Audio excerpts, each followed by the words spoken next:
ስለ ክርስቶስ ምልጃ ስለ ጌታ ኢየሱስ ክርስቶስ ምልጃ ተነጋግረን ጨርሰን ሁለት ርዕስ ነው የሚቀረን ብለን ነበረ።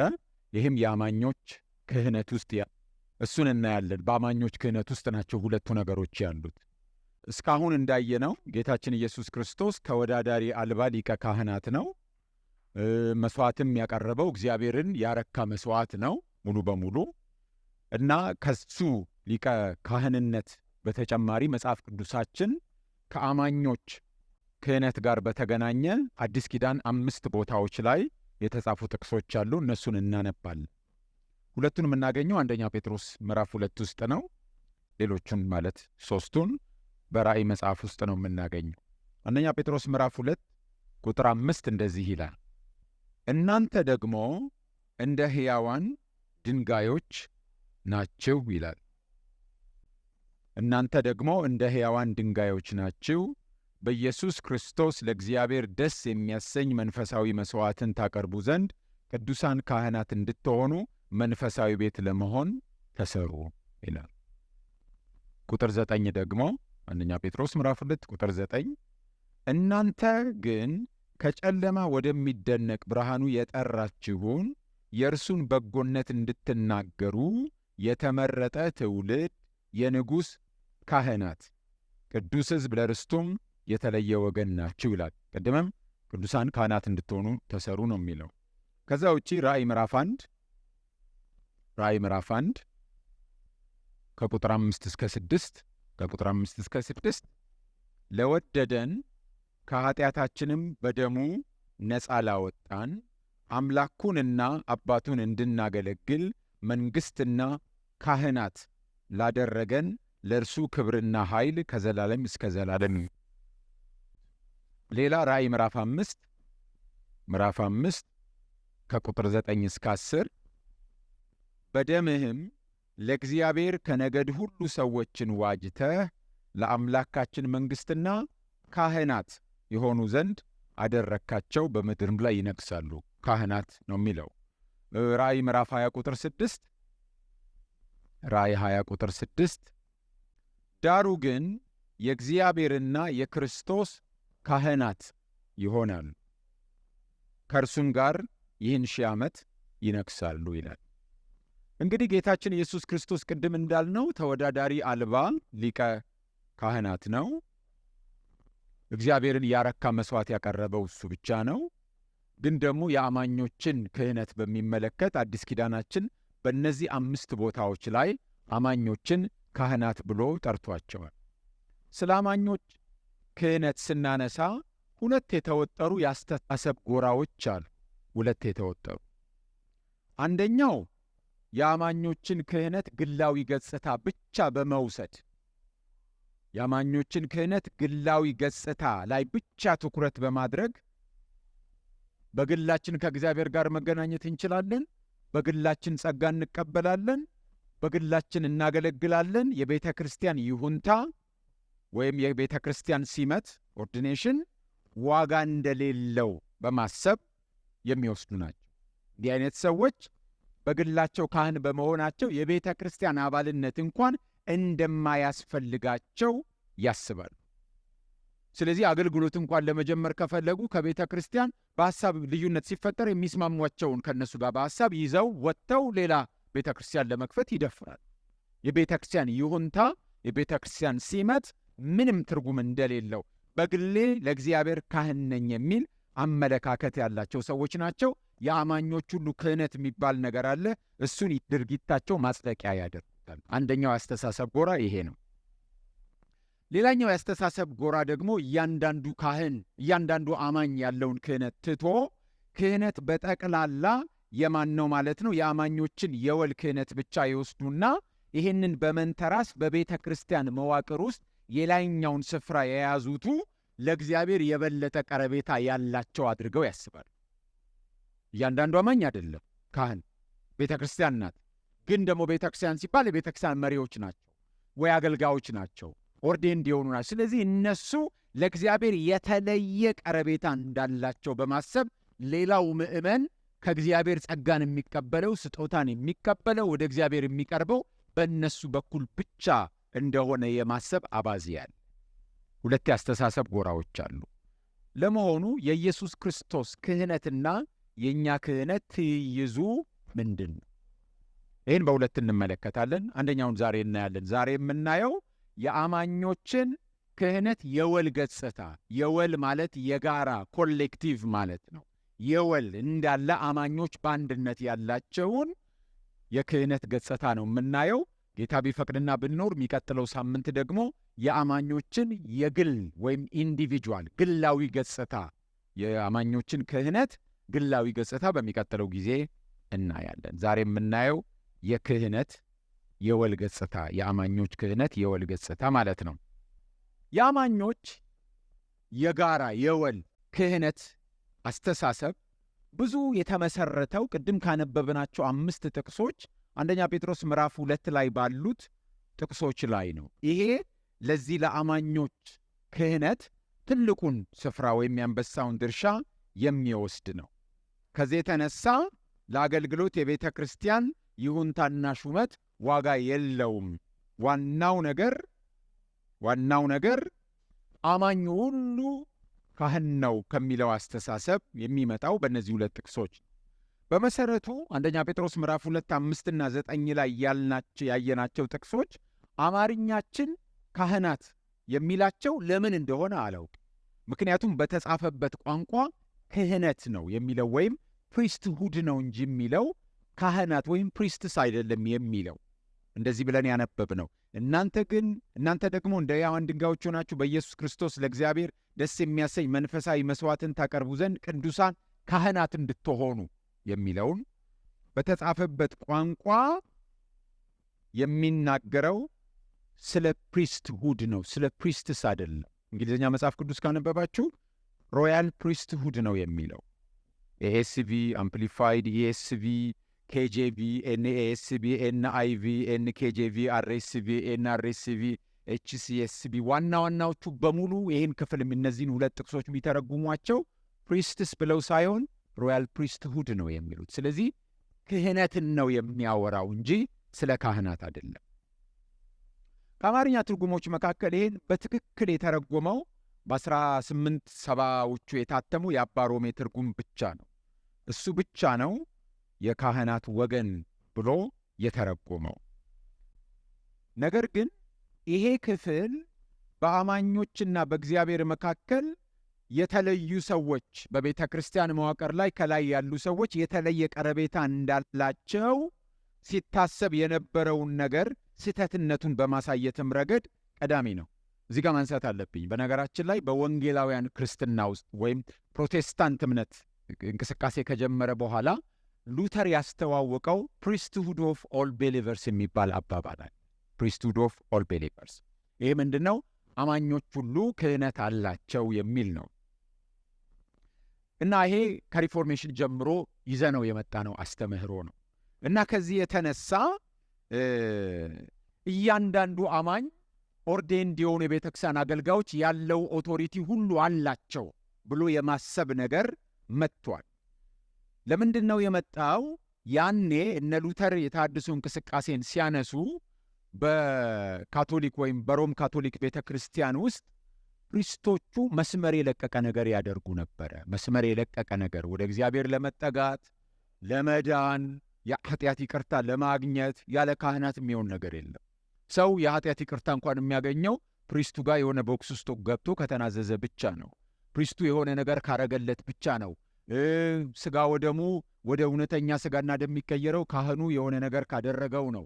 እና ከመስመር የወጡ ብዙ ነገሮች ተደርገው ስለነበረ ልክ አይደለም።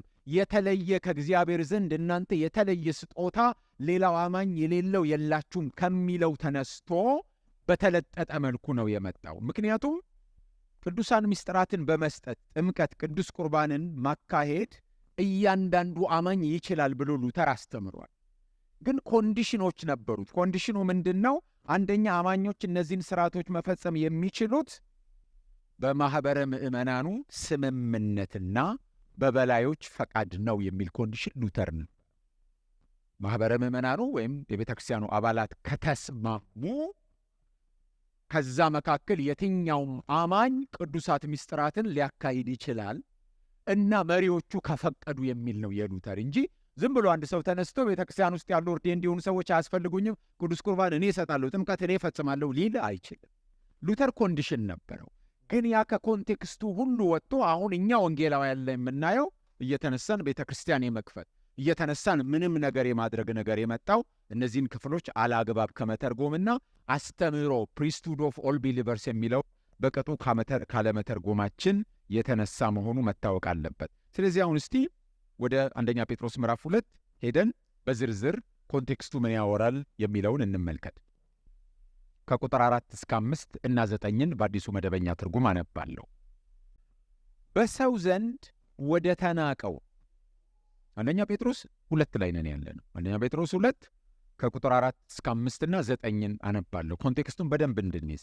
በሰው ዘንድ ወደ ተናቀው በእግዚአብሔር ዘንድ ግን ወደ ተመረጠውና ክቡር ወደ ሆነው ወደዚህ ሕያዋን ድንጋይ እየቀረባችሁ እናንተ ደግሞ በኢየሱስ ክርስቶስ አማካይነት እግዚአብሔርን ደስ የሚያሰኝ መንፈሳዊ መሥዋዕት ታቀርቡ ዘንድ ቅዱሳን ካህናት ለመሆን እንደ ሕያዋን ድንጋዮች መንፈሳዊ ቤት ለመሆን ትሰራላችሁ። ቁጥር 9 እናንተ ግን ከጨለማ ወደ አስደናቂ ብርሃኑ የጠራችሁን የእግዚአብሔርን ታላቅ ሥራ እንድታውጁ የተመረጠ ትውልድ፣ የንጉሥ ካህናት፣ ቅዱስ ሕዝብ፣ እግዚአብሔር ለራሱ የለያችሁ ሕዝብ ናችሁ ይላል። በዚህ ምንባብ ውስጥ የመንፈሳዊ ቤት ግንባታ ይታያል እና ሁለት አይነት ግንበኞች አሉ። የመጀመሪያዎቹ ግንበኞች ሰዎች ናቸው። ሁለተኛው ግንበኛ ግን እግዚአብሔር ነው። ሰዎቹ ግንበኞች ድንጋዩን መረመሩትና ክርስቶስን ማለት ነው መረመሩትና ይሄ ድንጋይ ግንባታ ሊደረግበት አይችልም ብለው ንቀው ተዉት። ሕያው ድንጋይ የማይጠቅም ድንጋይ ተብሎ በግንበኞች ተናቀ። ለእግዚአብሔር ግን የተመረጠ ድንጋይ ኢየሱስ ክርስቶስ በግንበኞች የተናቀ ድንጋይ መሆኑን ጴጥሮስ ስብከቱም ገልጦታል። ሐዋርያት ሥራ ምዕራፍ 4 ቁጥር 11 ላይ ብታል ጴጥሮስ በስብከቱ። ስለዚህ በመልእክቱ ዘፍጥሮስ ይህንን ብለን ብናስብ ከራሱ ከጌታ ከኢየሱስ ክርስቶስ በሰው ዘንድ ወደ ተናቀው በእግዚአብሔር ዘንድ ግን ወደ ተመረጠውና ክቡር ወደ ሆነው ወደዚህ ሕያው ድንጋይ እየቀረባችሁ ወደ ሕያው ድንጋይ እናንተ ደግሞ በኢየሱስ ክርስቶስ አማካይነት እግዚአብሔርን ደስ የሚያሰኝ መንፈሳዊ መሥዋዕት ታቀርቡ ዘንድ ቅዱሳን ካህናት ለመሆን እንደ ሕያዋን ድንጋዮች መንፈሳዊ ቤት ለመሆን ትሰራላችሁ። ሕያው ድንጋይ አለ፣ ወደ እሱ እየቀረባችሁ እንደ ሕያዋን ድንጋዮች እናንተም መንፈሳዊ ቤት ለመሆን ትሰራላችሁ ነው የሚለው መልእክቱ። ስለዚህ የእኛ ዕጣፈንታ የአማኞች ዕጣፈንታ ከክርስቶስ ዕጣፈንታ ጋር ይመሳሰላል። እሱ ሕያው ድንጋይ ነው፣ እኛ ደግሞ ሕያዋን ድንጋዮች። ጴጥሮስ መልእክቱን የጻፈው አንደኛ ጴጥሮስ የተጻፈው ሁላችሁም እንደምትገምቱት በመከራ ውስጥ እያለፉ ላሉ ክርስቲያኖች ነው። በመከራ ውስጥ ሲያልፉ ለማበረታታት ነው የተጻፈው። ሕያው ድንጋይ በግንበኞች ተንቆ መከራን እንደተቀበለ እናንተ ሕያዋኑ ድንጋዮችም መከራን ትቀበላላችሁ ነው የሚላቸው። አንደኛ ጴጥሮስ ተደራሲያን ወይም መልእክቱ የተጻፈላቸው በማኅበረሰቡ ዘንድ ብቁ አይደላችሁም ተብለው ተንቀዋል። ክርስቶስ ኢየሱስ ቤት ለመስራት ግንብ ለመገንባት ድንጋዩ ብቁ አይደለም ተብሎ ተንቋል። ስለዚህ እነሱ ላይ የደረሰው ነገር ሕያዋን ድንጋዮቹ ላይ የደረሰው ነገር ሕያው ድንጋይ ክርስቶስ ላይ የደረሰው ስለሆነ ዕጣ ፈንታችሁ የተያያዘ ነው የሚላቸው። ሕያው ድንጋይ ከሕያዋን ድንጋዮች ጋር መደረጉ ክርስቶስ ከሰውነት ባህሪው ጋር ከአማኞች ጋር ያለውን አንድነት ያሳየናል። ወደ ሕያው ድንጋይ እየቀረባችሁ ስለሚል ማለት ነው። እና አንደኛ ጴጥሮስ ምዕራፍ 2 ሐሳብ ከአማኞች ግላዊ መብት ጋር ከመንፈሳዊ ስልጣን ጋር የሚገናኝ ነገር አይደለም። አማኞች ሕያዋን ድንጋይ በመሆናቸው በእግዚአብሔር በመመረጣቸው በእምነት የመከራውና የክብሩ ተካፋዮች በመሆናቸው ከእርሱ ጋር ትስስር አላቸው። ሕያው ድንጋይ ሕያዋን ድንጋዮች ወደ እሱ እየቀረባችሁ ተሰሩ ስለሚል ዕጣ ፈንታችን ተመሳሳይ። ቤተ ክርስቲያን የብሉይ ኪዳኑ ድንኳን ወይም ቤተ መቅደስ ምትክ መሆኗን ማለትም እግዚአብሔር አሁን በቁሳዊ ሕንፃ በድንጋይ በተገነባ ሕንፃ ውስጥ ሳይሆን በሕዝቡ መካከል እንደሚኖር በርካታ የአዲስ ኪዳን መጻሕፍት ያስተምራሉ አይደል? ድሮ እግዚአብሔር በመገናኛው ድንኳን፣ ቀጥሎ ደግሞ በቤተ መቅደስ ውስጥ ነበር። ሐዋርያት ሥራ ስታነቡ እስጢፋኖስ ሲሰብክ ምንድን ነው ያላቸው? ልዑል ሰው በሠራው ቤተ መቅደስ ውስጥ ወይም መቅደስ ውስጥ አይኖርም ነው ያላቸው። ስለዚህ ቤተ ክርስቲያን ምትክ ናት፣ የድሮ ድንኳን ወይም ደግሞ ቤተ መቅደስ ማለት ነው። እነዚህን ጥቅሶች በኋላ ለማንበብ ካስፈለገ ሮሜ 8 ከ9 እስከ 10፣ ሮሜ 8 ከ9 እስከ 10፣ አንደኛ ቆሮንቶስ 3 ከ9 እስከ 17፣ ከ9 እስከ 17፣ 6 19፣ አንደኛ ቆሮንቶስ 6 19፣ ሁለተኛ ቆሮንቶስ 6 ከ16 እስከ 18፣ ሁለተኛ ቆሮንቶስ 6 ከ16 እስከ 18፣ ኤፌሶን 2 ከ19 እስከ 22፣ 2 ከ19 እስከ 22፣ አንደኛ ጢሞቴዎስ 3:15 3:15 እንዲሁም ዕብራውያን 3:6 እና 10:21 3:6 እና 10:21 ብዙ ናቸው። ሌሎችም አሉ። እግዚአብሔር የሚኖረው በድንጋይ በተሰራ ቤት ውስጥ ሳይሆን በሰዎች መካከል፣ በአማኞች መካከል በቤተ ክርስቲያን ነው። ክርስቲያኑ ማህበረሰብ እግዚአብሔር በመንፈሱ የሚገኝበት እውነተኛ አምልኮና ተቀባይነት ያለው መስዋዕት የሚቀርብበት ቤተ መቅደስ ነው። ድንጋዮቹ ይህ መንፈሳዊ ቤት እንዲሰራባቸው በወጉ የሚሰደሩ በወጉ የሚደረደሩ ናቸው እንጂ ተዘበራርቀው የተጣሉ ድንጋዮች አይደሉም። ያውን ድንጋዩ ዝም ብለው ተዘበራርቀው ከተጣሉ ዝም ብሎ የተጣለ ድንጋይ እንዴት ቤት ይሆናል? ቤት ለመሆን እንዴት ነው የሚደረገው? በአንዱ ድንጋይ ላይ አንዱ እየተደረገ ፕሮፐርሊ ነው ጡቦቹ መደርደር ያለባቸው። ስለዚህ ያዋን ድንጋዮች ለመሆን ተሰሩ ሲል እየቀረባችሁ ሲል ወግ ባለው ስርዓት ባለው መልክ የሚገነባ እንጂ ዝም ብሎ ወግ ባጣ ነገር የተጣሉ የተዘበራረቁ ድንጋዮች፣ ስርዓት የለሽ ክምሮች ወይም ኮርቶች። ያንዳንዱ ድንጋይ ግን በራሱ ቤት አይደለም። ያንዳንዱ ድንጋይ በራሱ ቤት አይደለም። ድንጋዮች ሲገጣጠሙ ምን ይሰራሉ? ቤት እንደሚሰሩ አማኞች ሲገጣጠሙ ሲያያዙ ቤተ መቅደስ ወይም ቤት ጴጥሮስ የሚለው ቤት ነው ለመሆን ይሰራሉ። ስለዚህ ቤቱ የሚሰራው ከሁሉም ሕያዋን ድንጋዮች ነው። እያንዳንዳችን እናስፈልጋለን። አማኞች በአንድነት ሲገነቡ ቤት ይሆናሉ። ስለዚህ ቤቱ ሕንፃውን ብቻ ሳይሆን ነዋሪዎችንም ያሳያል። አይ ቲንክ ቤተሰብ ለማለትም ጭምር ነው ሐዋርያው ጴጥሮስ ቤት የሚለውን ቃል የተጠቀመው። ቤቴ ስል ቤተሰቤ ማለቴ እንደሆነው ጣራና ግድግዳው ብቻ ሳይሆን ሚስቴና ልጆቼንም ማለቴ ነው ቤቴ ስል። ስለዚህ የእግዚአብሔር ቤት ሲባል ቤቱ ሕንፃው ብቻ ሳይሆን ነዋሪዎቹንም የሚመለከት ነው። ስለዚህ ስለ አማኞቹ ነው በጠቅላላ የሚያወራው። ስለዚህ አንደኛ ጴጥሮስ ምዕራፍ 2 በሆን በአንድነት እየተገጣጠሙ የሚሰራን ግንባታ ማለትም አንድን ክህነታዊ ማህበረሰብ ክህነታዊ ማህበረሰብ ማለትም ቤተ ክርስቲያንን የሚያመለክት ክህነት ነው። ከዚህ ውጭ አንደኛ ጴጥሮስ ምዕራፍ 2 እያንዳንዱ አማኝ ኢንዲቪጁዋሊ አንዱ አማኝ ለሌሎቹ አማኞች ካህናት ነው ብሎ አያስተምርም። አንደኛ ጴጥሮስ ምዕራፍ 2 የሚያስተምረው አማኞች ሁሉ ተያይዘው ይሰራሉ። ስለዚህ ቤቱ አማኞች በአንድነት ናቸው። ምን ለመሆን ነው? ሮያል ፕሪስትሁድ ነው የሚለው። ስለዚህ የምንያያዘው በአንድነት ቤቱ የሚሰራው በአንድነት ስለሆነ የአማኞች የወል ገጽታ ክህነት የወል ገጽታን ነው አንደኛ ጴጥሮስ ምዕራፍ 2 የሚናገር። ቤተ ክርስቲያን የአማኞች ኅብረት ናት ማለት እያንዳንዱ አማኝ ቤተ ክርስቲያን ነው ማለት እንዳልሆነ ሁሉ በዚህ ስፍራ ቤተ ክርስቲያን የካህናት መንግሥት መሆኗ መነገሩ እያንዳንዱ አማኝ ካህን ነው ማለት አይደለም። ማውራው ስለ አንደኛ ጴጥሮስ ምዕራፍ 2 ቤተ ክርስቲያን የአማኞች ኅብረት ነው አይደል? እያንዳንዳችን ግን ቤተ ክርስቲያን ነን አይደለም። መጽሐፍ ቅዱስ እንደሱ አይናገርም። አንድ ሰው ቤተ ክርስቲያን ሊሆን አይናገርም። ሲሚላርሊ ቤተ ክርስቲያን የካህናት መንግሥት ናት ሲባል እያንዳንዱ አማኝ ካህን ነው ማለት አይደለም። በአንደኛ ጴጥሮስ ምዕራፍ 2 ላይ አንደኛ ጴጥሮስ ምዕራፍ 2 አንዱ አማኝ ለሌሎቹ ካህን ስለመሆኑ አይናገርም። ሐዋርያው ጴጥሮስ ይህንን ከየት ነው ያመጣው? አንደኛ ጴጥሮስ ምዕራፍ 2 ላይ የተጠቀሰው ከየት ነው ያመጣው ከተባለ ዘጸአት ምዕራፍ 19 ከ5 እስከ 6 ነው እና ስለ እስራኤላውያን የጋራ ክህነት የተነገረ ነው።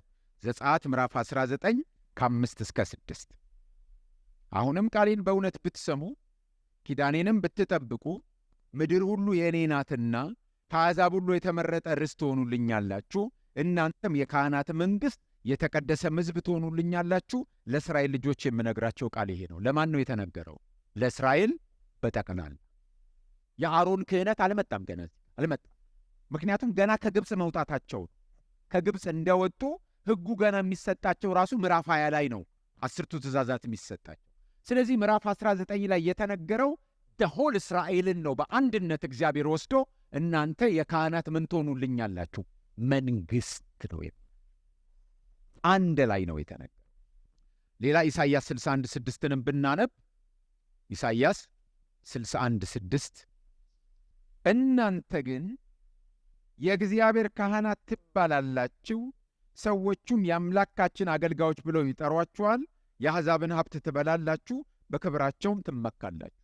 ይሄም ጥቅስ የሚናገረው ስለ እስራኤላውያን በጠቅላላ ነው የሚነገር። አሁን ዘጸአት 19 እያንዳንዱ እስራኤላዊ ካህን መሆኑን አያስብም። ዘጸአት 19 እንዳለ እስራኤላውያኑ በአንድነት የካህናት ምንድን ናቸው? መንግሥት ናቸው እንጂ ኢንዲቪጁዋል እስራኤላዊ ካህን መሆኑን የሚያስተምር አይደለም። ዘጸአት ምዕራፍ 19 ስለ እስራኤል ክህነት በጠቅላላ ይናገርና አሮናዊ ግለሰባዊው ክህነት የተነገረው ዘጸአት ምዕራፍ 28። ዘጸአት ምዕራፍ 19 ስለ ጠቅላላ እስራኤል ክህነት ነው የተነገረው። ቤተሰባዊ ግለሰባዊ ክህነት የተነገረው ዘጸአት ምዕራፍ 28 ላይ ነው። የአሮናዊ ክህነት ያስፈለገው የጠቅላላ ለእስራኤል ክህነት ድጋፍ ለመስጠት ነው፣ አገልግሎቱን ለማስጠበቅ። ያኔም ቢሆን የክህነት መብት የሚያገኙት የአሮን ተወላጆች ብቻ በመሆናቸው ሌዋውያን በሙሉ ካህናት አልነበሩ። ካህናት በሙሉ ሌዋውያን ናቸው። ሌዋውያን በሙሉ ግን ካህናት አልነበሩ አደል? ሌዋውያን አሉ። ከሌዋውያን መካከል እግዚአብሔር አሮንን መረጠና የአሮን ቤተሰብ ነው የአሮን ልጅ ያ ፓርቲኩላር ብለድ ላይን ነው እንጂ ካህን የሆነው ጠቅላላ ሌዋውያን ካህናት አይደሉም። ጠቅላላ ካህናት ግን ሌዋውያን ናቸው። ግልጽ ነው አይደል ሐሳቡ? ለምሳሌ ሁሉም አባቶች ወንዶች ናቸው። ሁሉም ወንዶች ግን እንደማለት ነው። ስለዚህ ሁሉም ካህናት ሌዋውያን ናቸው።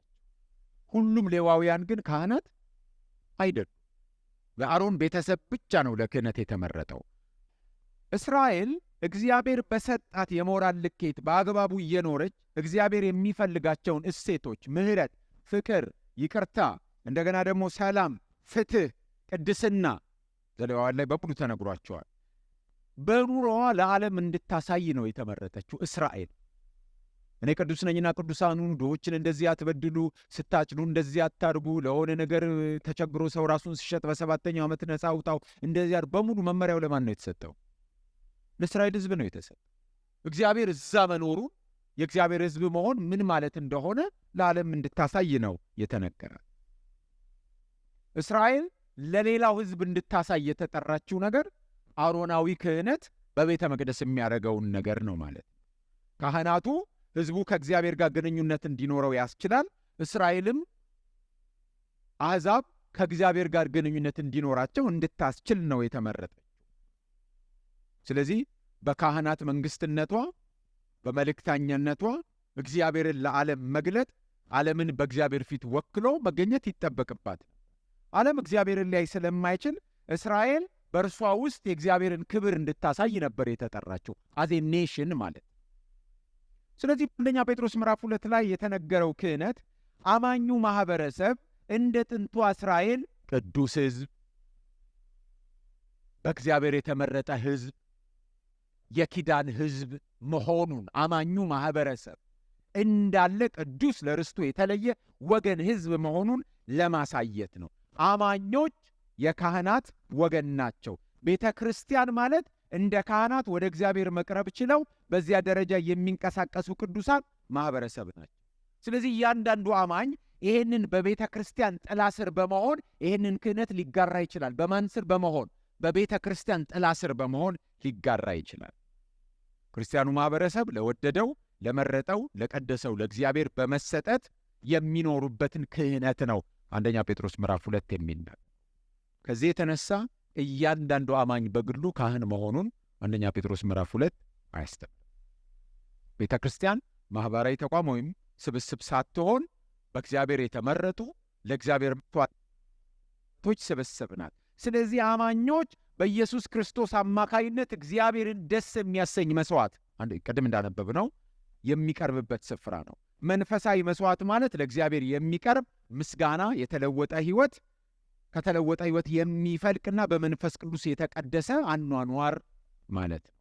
ምስጋና ማቅረብና የጽድቅ ሕይወትን መምራት የእንስሳት መስዋዕትን ከማቅረብ የተሻለ የበለጠ ነው። የሚስተካከል ብቻ ሳይሆን የበለጠ ነው። ይሄ በብሉይ ኪዳንም ተነግሯል።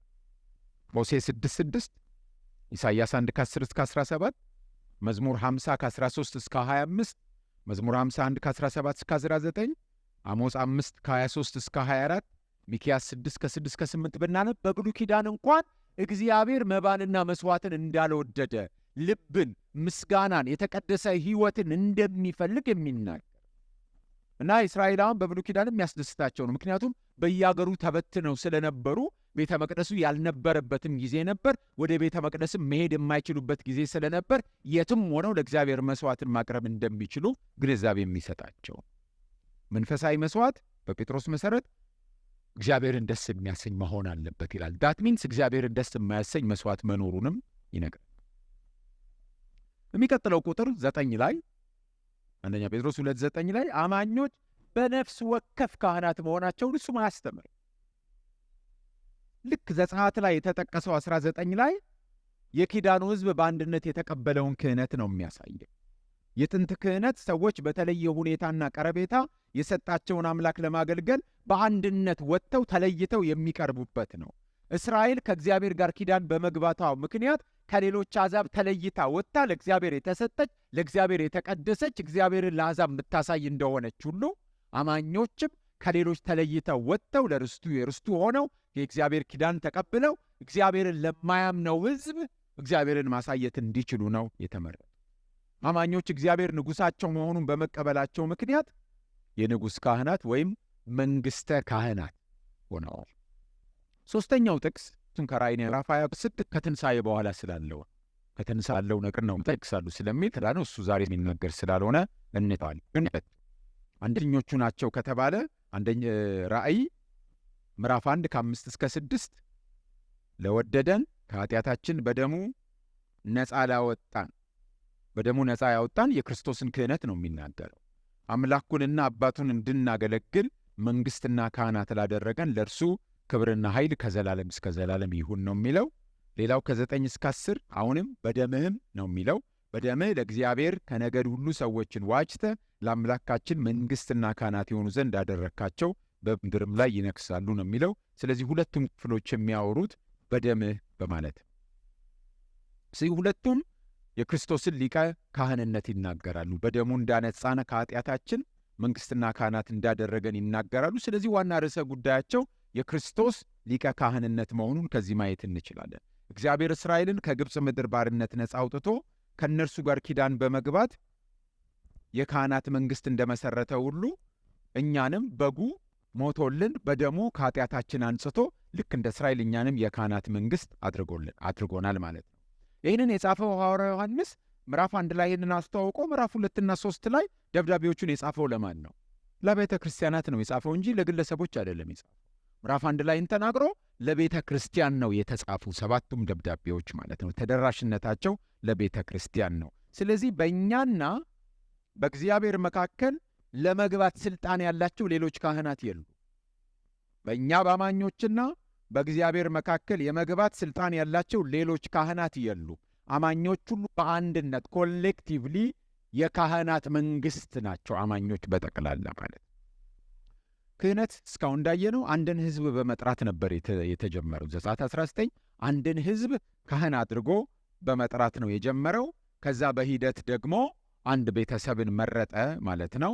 ከዛ ደግሞ በሂደት ከአንዱ ቤተሰብ ሄዶ አንዱ ግለሰብ ክርስቶስ ጋር ደረሰ። ስለዚህ ክርስቶስ ሊቀ ካህናት ከመሆኑ የተነሳ እኛ ሁላችን ምን ሆነናል? የካህናት ወገን ሆነናል። ስለዚህ እያንዳንዱ አማኝ ንጉሥ እንደማይሆን ሁሉ እንነግሳለን ሲል ኮሌክቲቭሊ ነው። እያንዳንዱ አማኝም በዚህ ክፍል መሰረት ካህን አይደለም። ክህነታችን ራስ በሆነው በክርስቶስ ስር በመሆን ነው። ስለዚህ እርሱ ሊቀ ካህናት ከሆነ ከሱ በታች ያለችው ቤተ ክርስቲያን የእሱ ቦዲ በመሆኗ ምንድናት? የካህናት መንግሥት ናት። እሱ ንጉሥ ነው፣ እኛ የካህናት መንግሥት ነን። በእርሱ ስር ያለን የመንግሥቱ አካላት ነው እንጂ እያንዳንዳችን ለየብቻችን ያለንን ክህነት የሚናገር አይደለም። ስለዚህ መጽሐፍ ቅዱሳዊ ክርስትና አማኞች ሁሉ በአንድነት ካህን የሚሆኑበትን ነው የሚናገረው። ከዛ ውጪ ማዕከላዊውን ስፍራ የሚይዘው ክርስቶስ ኢየሱስ ብቻ ነው። የክርስቶስን ሊቀ ካህንነት የሚጋራ ሌላ ማንም የለም። ሁሉ አማኝ፣ ሁሉ ምእመን ቦታውን የሚይዘው በክርስቶስ ሊቀ ካህንነት ስር ነው። ከዛ ውጪ በሰውና በእግዚአብሔር መካከል ያለው መካከለኛ ክርስቶስ ኢየሱስ ብቻ ነው እንጂ ሌላ ማንም የለም። ሰውን ወደ እግዚአብሔር ለማቅረብ የሚችለው ክርስቶስ ኢየሱስ ብቻ ነው እንጂ ማንም የለም። መንፈሳዊነታችን በእግዚአብሔር ፊት ተቀባይነት የሚያገኘው፣ አምልኳችን በእግዚአብሔር ፊት ተቀባይነት የሚያገኘው፣ ሁሉ ነገራችን በእግዚአብሔር ፊት ተቀባይነት የሚያገኘው በክርስቶስ ኢየሱስ መስዋዕትነት ነው። ስለዚህ እኛን በእግዚአብሔር ፊት ማቅረብ መወከል የሚችለው እርሱ ብቻ ነው እንጂ ሌሎቻችን ማንንም አንወክልም። ማንኛችንም ማንንም አንወክልም። ክርስቶስ ብቻ ነው እኛን የሚወክለው በእግዚአብሔር ፊት። እንከን የለሹ ካህን እንከን የለሽ መስዋዕት አቅርቧልና በመጀመሪያ ጊዜ ወደ ቤተ መቅደስ እንዳንገባ፣ በመጀመሪያይቱ ቤተ መቅደስ እንዳንገባ መንገዱ ክፍት አልነበረም፣ ተዘግቶ ነበረ። ዕብራውያን ምዕራፍ 9 ቁጥር 8 ዕብራውያን ምዕራፍ 9 ቁጥር 8 ፊተኛይቱ ድንኳን በዚህ ገና ቆማ ሳለች ወደ ቅድስት የሚወስደው መንገድ ገና እንዳልተገለጠ መንፈስ ቅዱስ ያሳያል። ስለዚህ ማንም ወደ ቅድስት ሊገባ አይችልም። መንገዱ ምንድን ነው? ዝግ ነው፣ አልተከፈተም።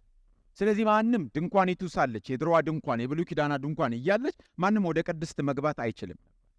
አሁን ግን መንገዱ ተከፍቷል። 10:20 የሚነግረን በክርስቶስ ሞት መንገዱ ተከፍቷል ነው የሚለን። ጌታ በሥጋው መከራን በመቀበሉ ሥጋው በመቆረሱ መንገዱ ተመርቆ ተከፍቷል። ወደ እግዚአብሔር ለመቅረብ ሰዎች ሁሉ ችለዋል። ሙሉም ብናነበው ከ19 እስከ 22 ዕብራውያን።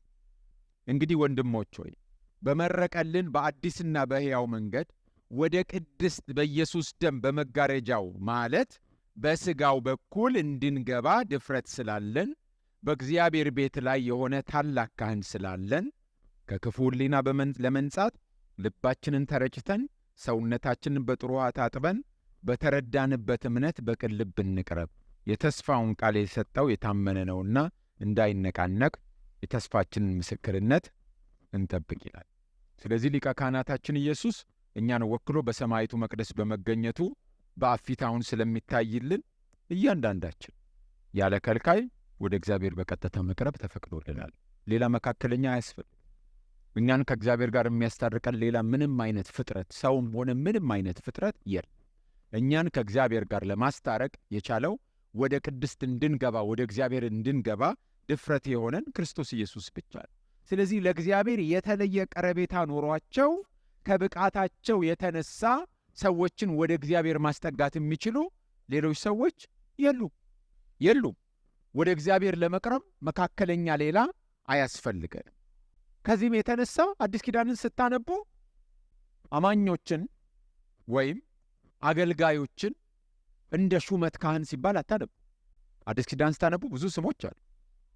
ኤጲስቆጶስ፣ ሽማግሌ አይደል፣ ቢሾፕ፣ ኦቨርሲየር የሚሉትን ቃላት መጽሐፍ ቅዱስ ውስጥ ታነባላችሁ። ለቤተ ክርስቲያን መሪዎች፣ ሐዋርያት፣ እረኞች፣ ፓስተር ማለት መጋቢ አሉ አዲስ ኪዳን። ካህን ግን የሚባል የለም። እንደ አገልግሎት ካህን የሚለውን አዲስ ኪዳን ውስጥ ለአገልጋዮች የተሰጠ ታይትል አይደለም። ዛሬ ካህናት እንላለን። ቤተ ክርስቲያን ከዚህ የተነሳ ካህን የሚለውን ቃል ለአገልጋይ ለመጠቀም ከ2 ሴንቸሪ በላይ ፈጅቶባል። አታውቀውም። ተለይቶ እገሌ ካህን የሚባል ነገር ቤተ ክርስቲያን አታውቅም። ቤተ ክርስቲያን የምታውቀው የክርስቶስን ክህነት ነው የምታውቀው። ታላቁ ሊቀ ካህናት እሱ ነው። እሱ ነው ወደ እግዚአብሔር የሚያቀርበን። ሌሎቹ አገልጋዮች ምኖች ናቸው? አገልጋዮች ናቸው። ጳጳሳት ሊሆኑ ይችላሉ። ጳጳሳት ይላል አገልጋዮችን ሐዋርያት ሥራ ላይ እናንተን ጳጳሳት አድርጎ ለሾመበት ለመንጋው ተጠንቀቁ ይላቸዋል። ኤጲስቆጶስ ለመሆን የሚፈልግ ይላል። ሽማግሌ ይላል። ብዙ ስም ይጠራል። ዲያቆናት ይላል።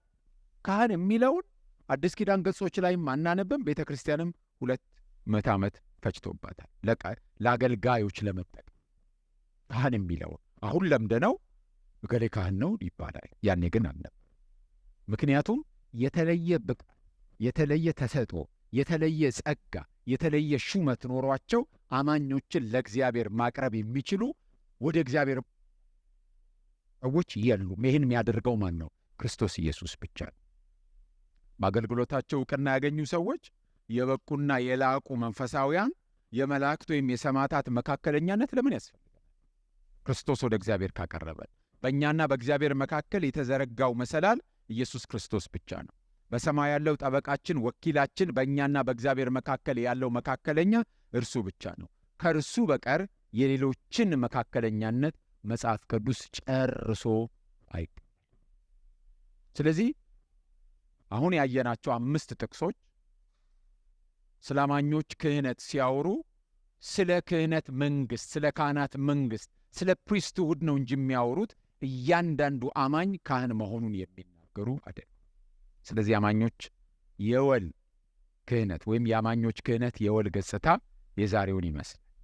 ጌታ ቢፈቅድና ብንኖር የሚቀጥለው ሳምንት ግላዊ ገጽታው ምንድን ነው፣ እኔ ምንድን ነው በግሌ የሚኖረኝ የክህነት ሚና ምንድን ነው የሚለውን እናያለን። አሁን ለጥያቄ ቀሩንን ደቂቃዎች መጠቀም እንችል።